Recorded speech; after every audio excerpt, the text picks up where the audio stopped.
Bienvenidos a un nuevo capítulo de nuestro podcast Evoluciona tu aprendizaje.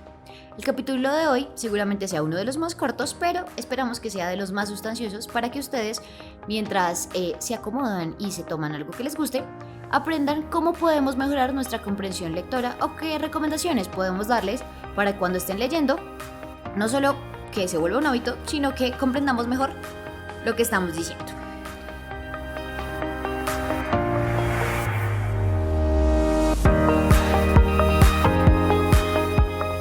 Bueno, por un lado, ¿qué es lo más importante para establecer un hábito? Pues hacerlo muchas veces hasta que se vuelva una práctica de nuestro día a día. Así que si quieren leer y que se vuelva un hábito, pues lean. Básicamente, separen un tiempo específico en el cual ustedes sepan más o menos, no sé, empiecen con hoy voy a leer 5 páginas. Más o menos cuando ya los 7 días de la semana hayan leído esas 5 páginas, aumentenle a 7 páginas. Y completen la siguiente semana. Después háganle 10 y así sucesivamente hasta que ustedes puedan volverse adictos a leer. No se van a volver adictos, pero sí van a poder establecer el hábito adecuadamente. Procuren hacerlo. Siempre dicen, ¿es mejor en la mañana o es mejor en la noche? Depende. ¿Qué pasa? En la noche van a estar más cansados. Pero en la mañana seguramente están corriendo con todo lo que tienen que hacer. Así que sí, tienden a ser personas que madrugan y no les queda tan difícil. Mi recomendación es que lo hagan en la mañana, pero si tienden a ser mucho más noctámbulos o personas que tienen más energía en la noche, háganlo en la noche.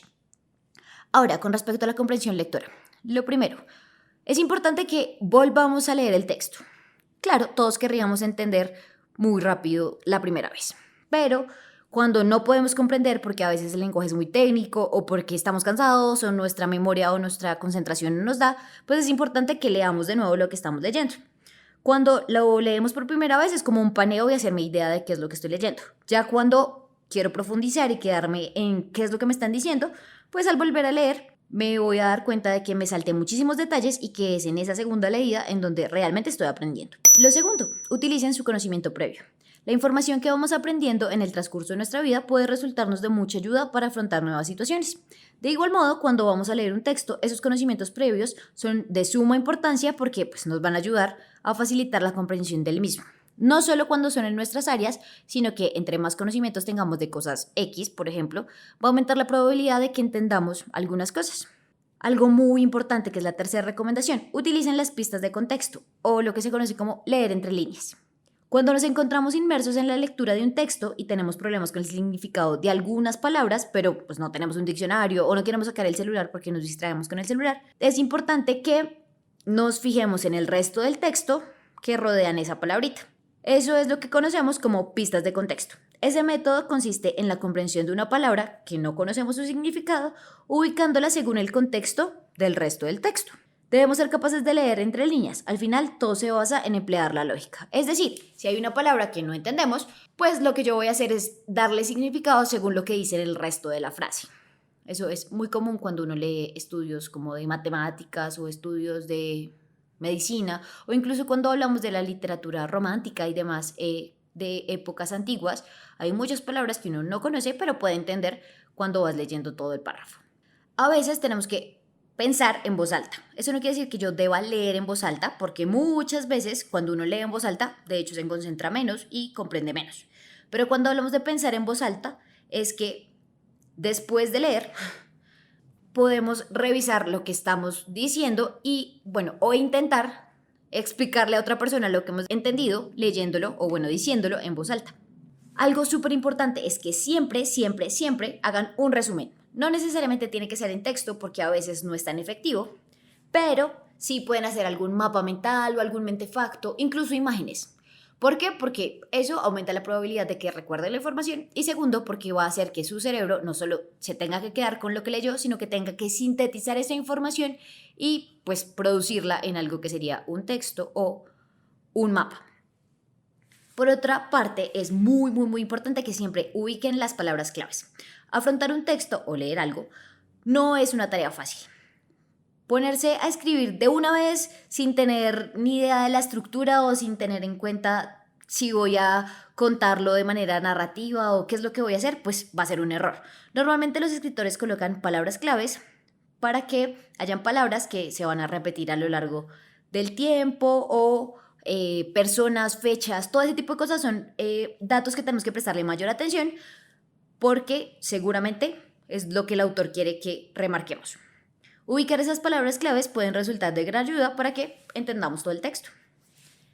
Otra parte, o otra recomendación, hagan predicciones. Algo que siempre está en nuestra mente es la expectativa. Así que cuando tenemos expectativas es muy importante que aprovechemos para hacer predicciones de cómo va a terminar el texto. Eso nos ayudará aumentando la motivación porque nos vamos a meter súper en la lectura de lo que estamos haciendo. Por otra parte, podemos visualizar. Una idea que verdaderamente puede ayudarnos a la hora de comprender un texto es crear nuestras propias imágenes mentales de eso que estamos leyendo. Por eso es tan efectivo cuando leemos libros narrativos, no sé, algo como romántico y demás, que nos imaginemos lo que estamos leyendo. ¿Por qué? Porque ya no solo vamos a tener como la información de las létricas, sino que nuestro cerebro va a estar produciendo las imágenes de lo que está entendiendo. Así que aumenta la probabilidad no solo de recordar más información, sino de motivarnos a seguir leyendo. Otra cosa importante, que es nuestra novena recomendación, es que utilicemos organizadores de texto. A la hora de estudiar o comprender un texto de mayor extensión, los organizadores de texto pueden convertirse en nuestros mayores aliados.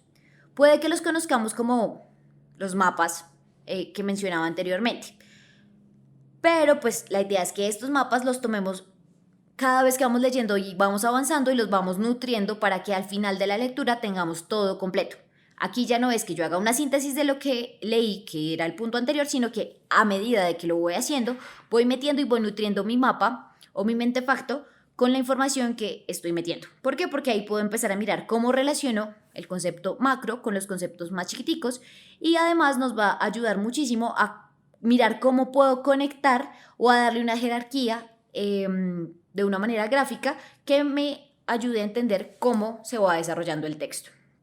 Por otra parte, siempre va a ser importante que evaluemos lo aprendido, bien sea hablando con alguien, bien sea tomando un test o algo de lo que pues estoy aprendiendo, pero si no nos evaluamos nunca vamos a saber si realmente comprendimos o no comprendimos lo que había.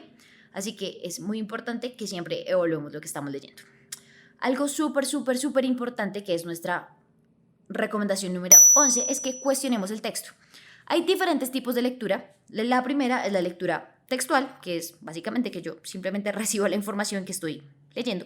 La segunda ya tiene que ver con la lectura inferencial y es cuando yo empiezo a generar mi posición con respecto a lo que estoy leyendo. Y la tercera es una lectura argumentativa, que tiene que ver con defender mi posición con respecto a lo que estoy leyendo.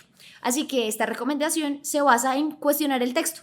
A medida que vamos leyendo debemos tomarnos el tiempo para cuestionar lo que estamos leyendo.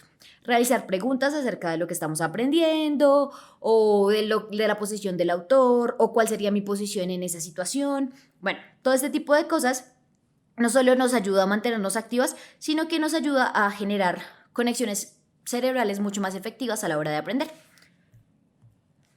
La recomendación número 12 es para. Esto es súper importante. La idea no es consumir un montón de información y que simplemente se quede ahí, sino que tenemos que también tener un tiempo de descanso mientras estamos leyendo. Así como cuando estamos entrenando en un gimnasio necesitamos descansar para que el músculo realmente crezca, pues cuando estamos leyendo debemos hacer lo mismo. Lo más aconsejable cuando ya estamos muy cansaditos es parar y tomar un descanso larguito realizando otro tipo de actividad que no tenga nada que ver con la lectura. Es decir, termino de leer y me voy a responder mi celular, pues no. Otra cosa, es muy importante que vayamos monitoreando y reparando el entendimiento de las cosas. Como lectores tenemos que estar súper concentrados en lo que estamos leyendo, poniendo toda nuestra atención en el relato. Pero si hay un momento en el que realmente no entendí, pues no pasa nada. Debemos devolvernos y volver a mirar qué es lo que está quedando mal o qué es lo que estoy pudiendo interpretar de manera inadecuada. Para eso es muy importante que yo pueda parafrasear, es decir, que digas con tus palabras lo que estás entendiendo que dice el texto. La siguiente recomendación es que ajusten el ritmo de lo que leen. Es decir, cuando comencemos a leer siempre vamos como súper rápido y queremos comernos todo el texto, pero a medida que estamos más cansados, pues nos vamos deteniendo. Así que no, es más importante que yo siempre lea a la misma velocidad la misma velocidad. ¿Por qué? Porque básicamente va a hacer que mi ejercicio de lectura sea más uniforme y pues sea mucho más motivante. Otra recomendación es que siempre prioricemos alguna información. Es un punto súper importante, porque en algunas ocasiones los autores, además de dar a conocer la idea principal del relato, también mencionan detalles o argumentos que nos van a permitir entender mejor el texto. Cuando nos encontremos ante un texto bastante extenso y muy lleno de información, lo más aconsejable es que nos centremos en buscar qué es lo que nos interesa para lo que estamos buscando o lo que sea que estamos aprendiendo. Y una vez hayamos comprendido la idea principal, pues ahí sí vamos a empezar a buscar esos detalles. Otra cosa importante que tiene que ver con el que se vuelva un hábito. Proponte un objetivo como lector. Para muchos leer resulta apasionante y para otros pues simplemente es porque les toca. Lo que sí es un hecho que puede afectar tanto a los que leen todo el tiempo como a los que no leen tanto, es que pues leer por leer no tiene nada de placentero. Así que lo que podemos hacer para no cansarnos de esto es hacer objetivos claros, escoger temas que nos interesen y saber cuándo tomar un descanso. Básicamente, estas son las recomendaciones que damos, teniendo en cuenta que también debemos aumentar o ir mirando cada vez cómo aumentamos nuestra velocidad de lectura y hacernos muchas preguntas y hacer muchos resúmenes mientras vamos aprendiendo. Recuerden que en IPLER tenemos nuestros cursos de lectura comprensiva y también de lectura rápida para que no solo leamos súper rápido, sino que siempre entendamos lo que estamos leyendo. Mientras ustedes deciden empezar sus cursos de lectura, pueden ir revisando nuestra página de internet www.ipler.edu.co/biblioteca virtual y también van a poder tener muchísimas más recomendaciones y cursos virtuales sobre lectura. Así que esperamos que tengan un muy buen día.